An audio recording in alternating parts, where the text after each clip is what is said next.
Good evening mga ka-trenders. So, ngayong gabi, eto, magluluto po tayo ngayon ng crab. Alright, so actually, natapos ko na ginawa, na-prepare na ako lahat. Tapos ngayon ko lang naisipan na mag-video. Kaya eto na yung resulta ng niluto ko. Actually, ongoing pa yung niluluto ko. Alright, so tara.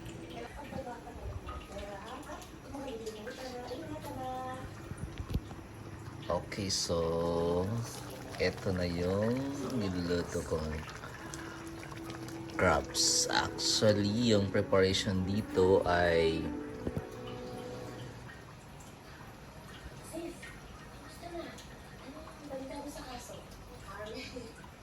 okay, nilagyan ko lang po ng gata.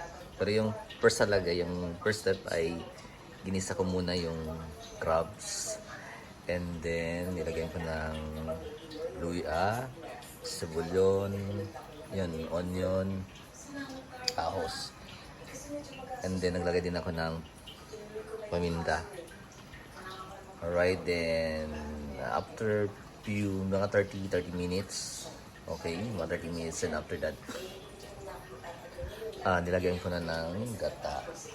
Okay, so since walang gata, yun na lang ready-made na gata ang nilagay ko. And then, gumamit din ako ng yun, papa ketchup. And then, eto, naglagay din ako ng magic sarap. Kaya eto. So,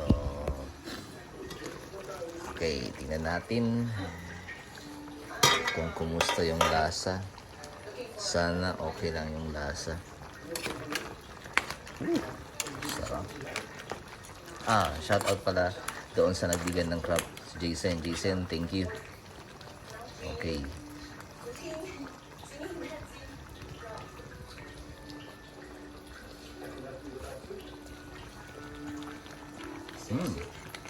Manamis-namis, tapos maanghang kasi nilagyan ko nito. Okay, tapos manamis-namis siya.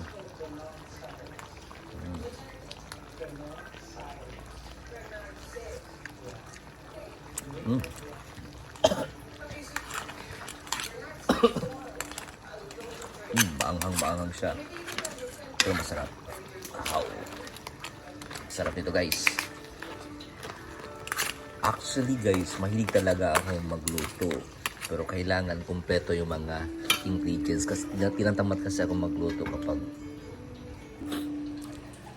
actually, gustong gusto ko talaga magluto. Pero kailangan yung niluluto ko ay kumpleto mga ingredients. Kasi tinatamad kasi ako minsan magluto kung kulang yung mga ingredients. Kaya kanina, bago ako magluto, yung crabs, iniisip ko talaga ano yung mga ingredients na dapat ko ilagay. Alright, so kaya nakita ko kompleto yung mga ingredients ko, yun, inspired ako magluto. Kaya ito na, so natutulog po si Mrs. kasi pagod din galing sa trabaho, sa first day of work. So pareho kami, kaya lang nagkataon lang yung first day of work namin is wala pang klase. So next week pa yung klase namin, kaya eto, so magluluto muna ako.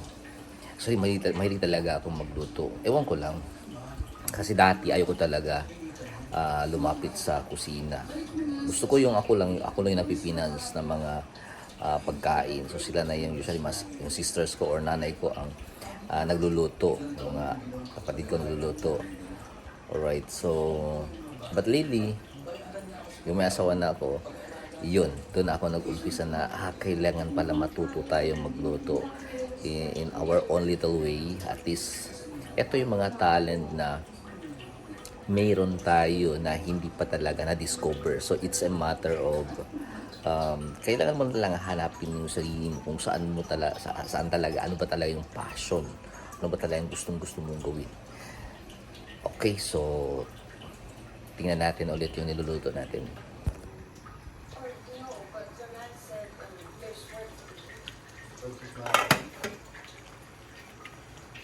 Actually guys, yung ginagamit ko burner ay Super Genic. sa online ko pa to binili, yung sa O-Shopping. So, bago nagsara yung O-Shopping, nag-sale sila. Ayun, nakabili ako. Wow, sarap nito.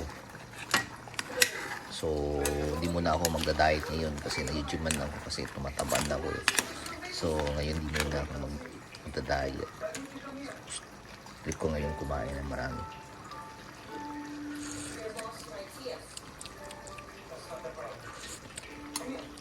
Wow, sarap. Okay, so iwan muna natin to siguro mga 5 minutes, then after that pwede na tayo kumain ng hapunan. Alright, so thank you for watching guys. See you on my next video. Bye.